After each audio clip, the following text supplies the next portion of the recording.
ज्या मुलांनी, ज्या पालकांनी तालुक्याचं ठिकाणसुद्धा कधी पाहिलेलं नाही, त्यांच्या मुलांचं कर्तृत्व पाहण्यासाठी किंवा त्यांनी जे काही शिकले त्याच्यासाठी जपानवरून लोक येतात आणि एका जिल्हा परिषदेच्या दुर्गम भागातल्या शाळेत येतात. तर ते गावासाठी, शिक्षक म्हणून माझ्यासाठी, म्हणजे मला खूप सारे अवॉर्ड्स, 200पेक्षा जास्त अवॉर्ड्स भेटले. इंटरनॅशनल अवॉर्ड आहेत, नॅशनल आहे, स्टेट लेवलचे आहेत. पण त्याहीपेक्षा माझ्यासाठी या अचिव्हमेंट महत्त्वाच्या आहे.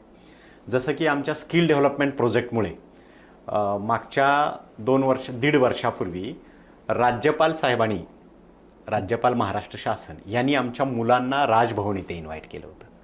मग ती गोरगरिबांची, मेंढपाळाची, रंगकाम कामगाराची, ऊसतोड कामगाराची मुलं राजभवनमध्ये जाऊन 10-10 मिनिटे राज्यपालांना प्रेझेंटेशन देतात. त्यामुळे मग जिल्हा परिषदेच्या शाळेत शिकणारी मुलं कमी दर्जाची आहेत, त्यांना भविष्यात काही अडचणी येतील का? अहो, वयाच्या 9व्या-10व्या वर्षी ती मुलं राज्यपालांना प्रेझेंटेशन देत आहेत.